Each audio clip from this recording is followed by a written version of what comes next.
Estamos de volta com a Ave Live, diretamente do Salão Internacional da Avicultura e da Suinocultura.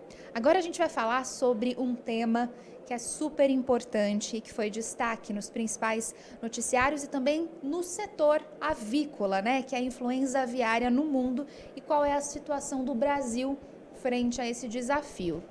Para a gente entender melhor esse panorama, eu converso agora com o Ariel Mendes, que é presidente da FACTA, membro do Conselho Consultivo da ABPA, diretor da Divisão de Produtos de Origem Animal da Fiesp e representa a ABPA no Fórum Paulista do Agronegócio. Ele recebeu várias homenagens como profissional destacado da avicultura do Brasil, personalidade da área técnica da avicultura brasileira, personalidade destaque da avicultura do Brasil e professor emérito da Faculdade de Medicina Veterinária e Zootecnia da Unesp. Seja muito bem-vindo, Ariel. É um prazer enorme conversar com você. Antes de mais nada, quero saber o que você está achando da feira. Obrigado pelo convite, é um prazer estar aqui. A feira está bombando, eu diria, para usar um termo aí popular. A feira aumentou de tamanho, estandes grandes, bonitos, né? Muita gente andando pelos corredores, né? O evento como um todo. Ontem tivemos a cerimônia de abertura, né? Com a presença do presidente da República, vice-presidente, a esposa do presidente, 8 ministros, né? E várias outras personalidades políticas, né? Então o CIAVES cresceu mais uma vez, e se consolidou já como o grande evento da avicultura e da suinocultura brasileira. Com certeza, muitas personalidades, muitos visitantes de outros países vieram, estão aqui também hoje, sim, né? Sim, temos visitantes de mais de 50 países. Olha, né? Só, que incrível. E são vários projetos, por exemplo, tem o projeto projeto Imagem, onde a gente traz jornalistas estrangeiros, são mais de 30 jornalistas aqui no evento. Tem o projeto Produtor, onde a gente traz lideranças do mundo todo, né? E a feira é uma feira de negócios, né? Então muitos compradores, já mudando um pouco o perfil da feira, que é o que a gente sempre, como a BPA, almejou, né? Quer dizer, transformar uma feira de negócios, mas também uma feira de vendas, né? Para que as agroindústrias brasileiras recebam compradores do mundo todo, que normalmente a BPA leva as empresas para participar do evento de Dubai, de Paris, né, e tantos outros, né? A ideia é inverter um pouco esse caminho. Exatamente, isso é super importante. Doutor Ariel, o senhor já está envolvido com a coordenação da programação técnica do CIAVES há várias edições. Qual foi a maior preocupação que permeou a programação dessa edição e como que você avalia também que está sendo a participação do público, né? Exato, a gente procura todo ano armar uma programação que atenda os interesses dos empresários, com vários painéis conjunturais para mostrar um pouco o rumo para onde vai a avicultura e para onde vai a suinocultura, quais as tendências, que atenda os técnicos e também o produtor de frangos e o produtor de suínos, né? E dentro disso, só para te dar um exemplo, existe o projeto Produtor, onde nós temos aqui, neste ano, mais de 1.700 integrados, né, de frangos suínos do mundo inteiro. Esse pessoal vem de avião, vem de ônibus, algumas empresas trazem de avião, e eles chegam aqui, são recebidos, né, com um café da manhã, depois eles têm uma palestra específica para eles e, na sequência, eles visitam a feira. Com um resultado muito bom, a gente tem percebido ao longo dos anos, recebido um feedback das empresas, né, que eles gostam do evento, porque é uma maneira deles, primeiro, verem coisas novas em termos de tecnologia, assistirem palestras técnicas, né? Então, é um projeto que a gente cuida com muito carinho, um projeto assim bem voltado realmente esse para o produtor de aves e suínos. E uma característica dos CIAVES, esse ano abrindo um pouco para o setor de pescado, principalmente o peixe de cativeiro, para carne bovina e também para o leite, né? Então é provável que nos próximos anos esses setores acabam crescendo aqui também. E é um retorno também, Ariel, muito aguardado, principalmente porque 2 anos não foram realizados, né? O Salão Internacional não foi realizado por conta da pandemia da Covid-19, e entrevistando também algumas lideranças do setor, eu pude perceber que muita gente estava com muita saudade de fazer negócios de forma presencial. Claro que o online, ele supriu muito a necessidade, mas nada como se olhar no olho, né? Exatamente, isso é uma característica desses eventos, principalmente no nosso setor, né, que o pessoal, o pessoal gosta muito desse contato, desse olho no olho e tal, então é importante.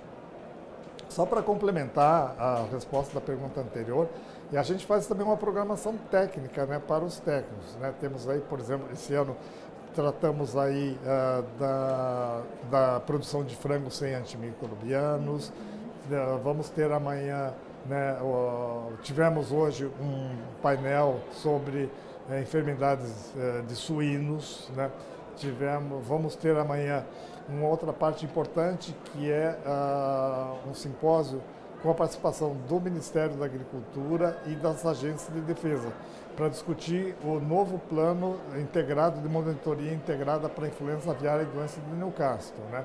É um tema que a gente aborda praticamente em todos os CIAVs, né? E é um tema assim, bastante caro para o Brasil, por conta do risco da influenza aviária. Então, neste ano especificamente, a gente está juntando governo e setor privado para que o Ministério da Agricultura apresente o novo programa, o novo plano integrado de monitoria, e o pessoal das agências de defesa, das secretarias da Agricultura, discuta um pouco, né, quais são as dificuldades, quais são as fortalezas, quais são as dificuldades que existem nos estados para executar o Programa Nacional de Sanidade Avícola, e para que isso aí seja corrigido no futuro de curto e médio prazo, né? E no final disso sai sempre umas diretrizes, né, para o governo, né, em termos de política pública. O que o governo precisa fazer para mitigar o risco da influenza aviária, né?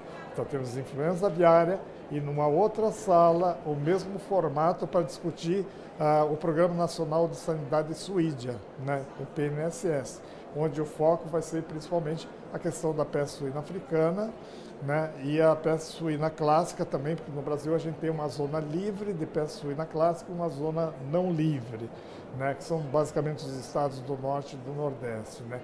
Então são dois temas assim técnicos muito importantes, né, para os técnicos brasileiros e também para o produtor, né, porque o produtor tem um papel muito importante nisso, né, seja cuidando da biosseguridade, seja não recebendo visitas, né. Aliás, granja não é um local de visita, né, então não se deve receber visita sob hipótese nenhuma. Falando ainda sobre esse tema tão relevante que você está trazendo aqui para a nossa AviLive, a gente sabe que o tempo está passando e a gente continua a perceber os surtos da influenza aviária pelo mundo. Mais recentemente, essa doença se alastrou também pelos Estados Unidos, que hoje ainda detém o título de maior produtor de carne de frango do mundo. E a doença, ela começa a incidir também sobre principais países da Europa. Tenta explicar um pouquinho para a gente, ou melhor, explica um pouquinho para a gente, Ariel, para os produtores, né, avícolas brasileiros, a razão desse comportamento da doença. Por que primeiro a gente observou ela nos Estados Unidos, agora ela está se disseminando para a Europa? Como que é o ciclo dela? Como que funciona? É uma doença basicamente de animais, de aves adultas, né, poedeiras principalmente, aves de ciclo longo, poedeiras e perus. Perus são mais sensíveis, né, depois poedeiras, em terceiro lugar frango, né, e o frango basicamente porque são aves de ciclo mais curto, né. É uma doença complicada porque é uma doença de vírus, é uma doença transfronteiriça, não tem muito como você ter barreiras entre países, entre estados, por exemplo. É uma doença que pode ser disseminada por pessoas, e isso é um complicador, porque hoje uma pessoa toma um voo na China e amanhã ou depois da manhã ele está chegando aqui no Brasil, se é dos Estados Unidos amanhã ele está chegando aqui no Brasil, né? Então, esse fato da globalização tem afetado bastante, né, facilitado bastante a transmissão, né. tem um outro fator que são as aves migratórias, né? O Brasil está na rota de aves migratórias que vêm do norte, vem do Canadá e dos Estados Unidos, e algumas pousam no México, né? Que também tem influenza aviária endêmica no país. E a possibilidade disso chegar por aves migratórias é grande aqui no país. Então, todo o nosso programa de prevenção está muito centrado nisso, né? Quer dizer, primeiro, evitar que a doença chegue, mitigando o risco, e segundo, preparar o Serviço de Defesa Sanitária do Brasil para, entrando vírus, ter uma estrutura de laboratório de diagnóstico, né, boa para que o vírus seja identificado rapidamente. E o serviço veterinário oficial tem que estar treinado para fazer a erradicação disso o mais rápido possível. Não existe outra maneira. Não podemos pensar em vacinação. O Brasil é um país exportador, então a gente não pode imaginar conviver com essa enfermidade, né? Então o segredo está um pouco aí, prevenção e medidas para eliminação de focos. Hoje, com a globalização, a própria OIE, que agora chama, que é a Organização Mundial de Saúde Animal, que mudou de nome, ela entende que os países, não existe mais ilhas, não existe mais países que nós não vamos ter aqui nunca, né? O que a OIE quer saber é o que está se fazendo para a prevenção, e os países importadores também, e como que nós vamos tratar com eventuais focos, né? Então esse é o mote, né? Então toda a base do nosso programa de prevenção é isso aí. E eu diria que talvez seja um pouco de sorte, né? Porque que o Brasil nunca teve. O Brasil é o único dos grandes produtores que nunca teve um caso de influenza aviária, né? E esse raciocínio vale também para a peste suína africana, né? Até tivemos peste suína africana no passado, nos anos 70, né? Início dos anos 80, mas os focos foram eliminados na época e depois nunca mais tivemos. Tanto que assim, Ariel, tem muitos visitantes que estão até participando hoje do Salão Internacional da Avicultura e da Suinocultura, que dizem que eles vêm até o Brasil, fazem visitas, inúmeras visitas, para entender também quais são os protocolos, né, de sanidade animal, porque isso com certeza ajuda nessa prevenção. O que você tem a dizer sobre isso? E ajuda muito, né? São esses protocolos, né, que provavelmente mantiveram o país livre, né? E eu já vi, às vezes, de colegas falando, Ariel, faz tantos anos que você fala de influenza aviária, essa coisa nunca chegou aqui no Brasil. Né, eu falei, eu prefiro pensar que foi porque eu e outros colegas, né, temos tanto falado disso, tanto interagido com as pessoas, que a enfermidade não chegou. Então eu prefiro olhar por esse outro lado, né? Quer dizer, nós não podemos deixar de falar de influenza aviária só porque isso saiu da mídia, né? Você mesmo mencionou no início, Estados Unidos com focos a Ásia, com focos a Europa, também alguns países da Europa, né? E aí só para mencionar, por exemplo, a questão de genética, né? Há 2, 3 anos atrás a gente tinha todos os países exportadores de genética, Alemanha, França, Reino Unido, Canadá, Estados Unidos com influenza aviária. O único país que não tinha era o Brasil, né? Então, por isso que até o Brasil hoje é uma plataforma de exportação de material genético por essa condição de ser um país livre. Doutor Ariel, o senhor gostaria de acrescentar alguma coisa importante que eu, porventura, não tenha te perguntado? Eu diria o seguinte, o Brasil é o maior exportador de frango, né? Exportamos aí 4.600.000 toneladas. Somos o segundo, terceiro maior produtor. E o segredo disso é que nós exportamos, primeiro, qualidade. O Brasil tem a melhor avicultura do mundo e a suinocultura está indo para o mesmo caminho. Em segundo lugar, a gente exporta sanidade, né, que é um pouco de toda essa conversa que a gente teve aí. Então é importante a gente manter essa condição de status de país. E eu diria que a importância, eu queria destacar também aqui um pouquinho a importância do produtor. O produtor tem tudo isso que a gente falou, de aves migratórias, de transporte aéreo, etc. Tudo bem, o vírus pode chegar. O importante é que o vírus não entre nas granjas, né? Então, esse é o papel do produtor, né? Granja não é lugar de visita. Então, não deve permitir o acesso de pessoas estranhas à atividade. E mesmo os trabalhadores que entram na granja, ou que têm que entrar na granja todos os dias, deve ter todos aqueles cuidados de roupa, de troca de roupa, de calçado, etc. Esse é o segredo da nossa agricultura, né? E eu acho que a importância do produtor, né, de aves e de suínos é fundamental nesse aspecto. Antes da gente encerrar, eu fiquei curiosa com um ponto super importante também que você trouxe aqui para nossa entrevista. A avicultura brasileira, ela já é muito robusta, com base em toda essa conversa que nós tivemos, né? E a suinocultura brasileira também está no mesmo caminho. Quais são os principais desafios e o que é que o produtor de suínos precisa fazer hoje para se colocar nesse patamar que a gente vê que a avicultura já está? Eu acho que no caso da suinocultura, a questão da biosseguridade é importante ele reforçar. Outro ponto importante também para o produtor é a adequação das instalações do ponto de vista de ambiência, e aí entrando um pouco na questão de bem-estar animal. Então a gente tem que avançar um pouco nesse tema, que é um tema que o Brasil é muito demandado, porque como um país exportador, né, as ONGs têm um papel importante aí em fazer barulho, entre aspas, com relação a esse tema, né?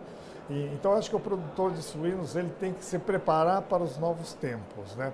O Brasil é o quarto maior exportador de carne suína e nós vamos crescer nesse ranking aí, porque a gente tem todas as condições, nós temos uma estrutura de produção boa, nós temos clima, nós temos técnicos competentes e nós temos água e nós temos um produtor que é um produtor tecnificado, né? Então, fatalmente, o Brasil vai crescer na produção de suínos e vai crescer via aumento no consumo interno, que hoje ainda é muito baixo, 16 quilos apenas, mas vai crescer bastante via exportação, né? Então, eu acho que é um setor que vai melhorar do ponto de vista, né, de crescimento e até de rentabilidade para o produtor. E é um pouco, eu diria, é confiar no setor, né? Confiar no setor, confiar na capacidade do Brasil, que tem a reagir a crises. A suinocultura está passando uma crise bastante séria desde o ano passado por conta do preço do milho, mas são crises temporárias que acabam sendo resolvidas com o tempo. Ariel, muito obrigada por compartilhar com a gente a sua expertise. Foi um prazer conversar com você. Ok, muito obrigado pelo convite e desejamos a todos aí uma boa feira e um bom evento Ciaves. Mais uma vez, parabéns pela organização da Ciaves e você será sempre muito bem-vindo e saiba que está em casa aqui na AgroSéries. Muito obrigado.